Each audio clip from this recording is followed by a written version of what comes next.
अच्छा जी, नेक्स्ट ये ring theory के दो क्वेश्चन जो हमारे वो रह गए थे, मिसिंग थे, तो अब हम इनको सॉल्व करते हैं। क्वेश्चन नंबर 81 है, which of the following is an ideal of R, कि इनमें से आर का आइडियल कौन है। तो ये ऑप्शन है G, Z, zero, C and Q. सबसे पहले हम आइडियल की डेफिनेशन लिखते हैं। Let R be a ring and I be a non-empty subset of R।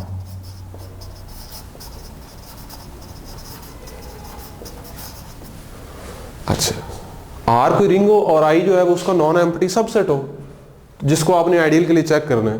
तो अगर आप इसको देखें C को, तो ये तो हमारा इस डेफिनेशन यहां से ही आप जो है ना वो इसको खत्म कर सकते हैं, क्योंकि हमने जिसको चेक करना है वो उसको R का सबसेट होना चाहिए। लेकिन ये वाला सेट जो है ये तो R का सबसेट ही नहीं है, बल्कि R इसका सबसेट है। सो ये ऑप्शन तो इस वजह से ही खत्म हो जाएगा। अब next, then I is an ideal in R if I जो हो वो आपके पास सब रिंग हो R की।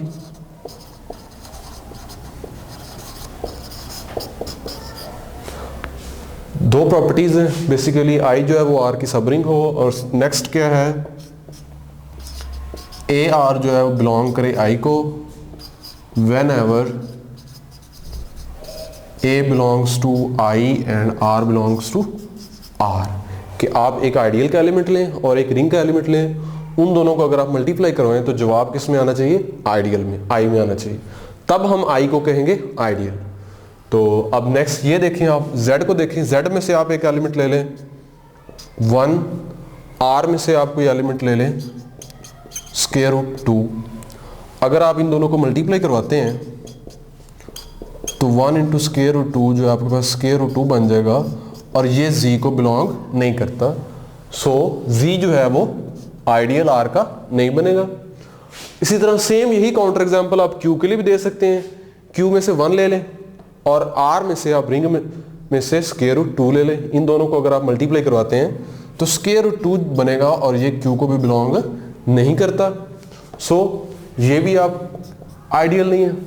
और अगर आप इसको चेक करना चाहते हैं तो इसको चेक कर लें, 0 है ये एलिमेंट, इसके साथ R का कोई भी एलिमेंट अगर आप ले लें तो आपके पास जवाब क्या आएगा, 0। तो ये किसको बिलोंग करता है, I को, और I का मतलब यहाँ पे कौन सा सेट है, ये वाला सेट। तो ये वाला जो सेट है ये इस प्रॉपर्टी को होल्ड कर रहा है, तो ये वाला जो सेट है ये इस प्रॉपर्टी को सेटिस्फाई कर रहा है, और ये जो है इस R की सब रिंग भी है, तो दोनों प्रॉपर्टीज होल्ड कर रही हैं, तो ये आपका आइडियल है R का।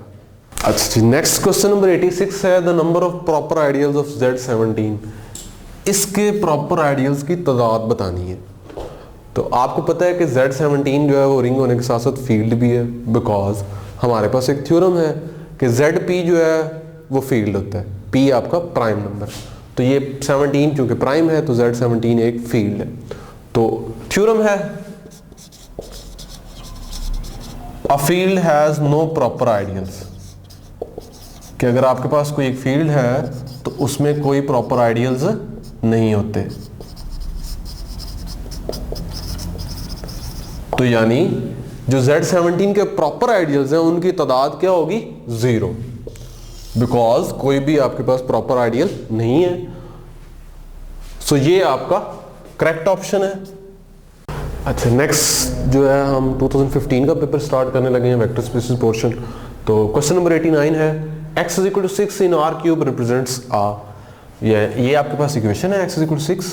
आपने बताना है, आपके पास जो वेक्टर स्पेस है वो R क्यूब है, तो आपने बताना है ये रिप्रेजेंट किसको कर रहा है, पॉइंट को, लाइन को, प्लेन को या स्पेस को।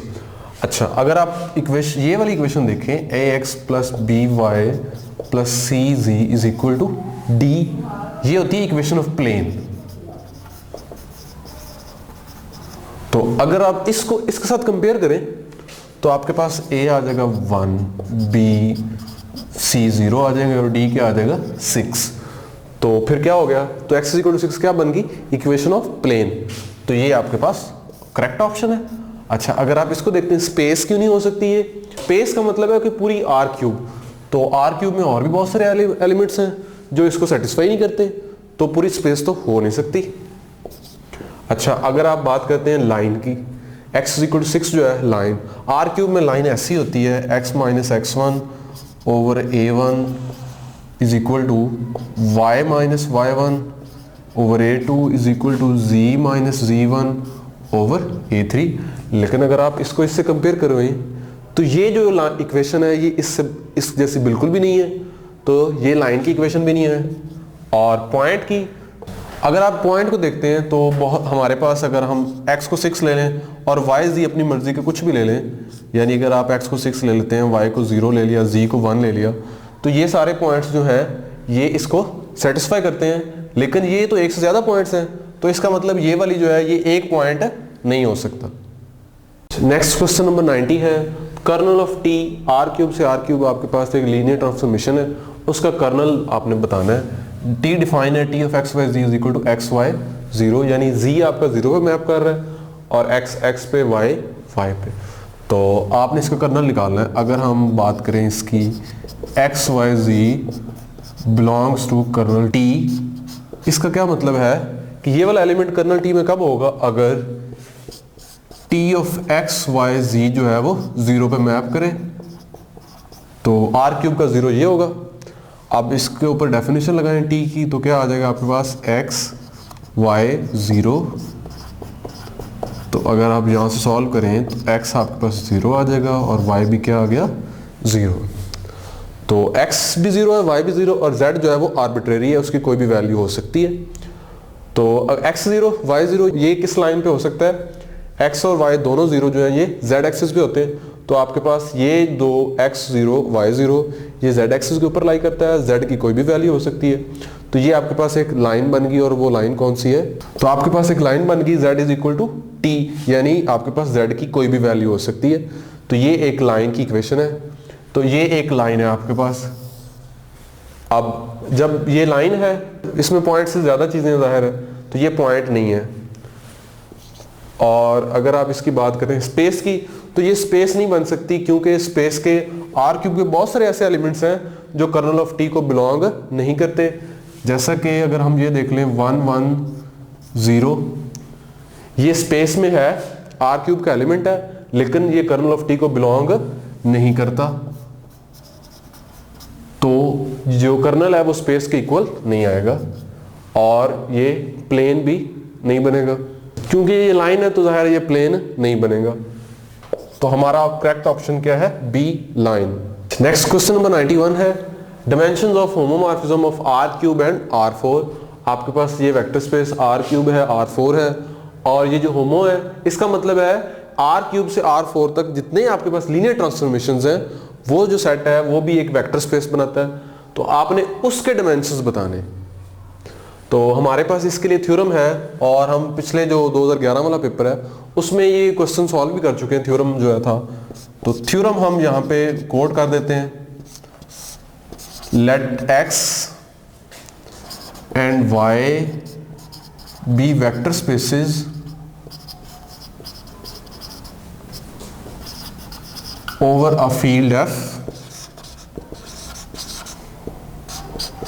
विद डायमेंशंस ऑफ x जो है वो आपके पास m है, और जो y के डायमेंशन है वो n है।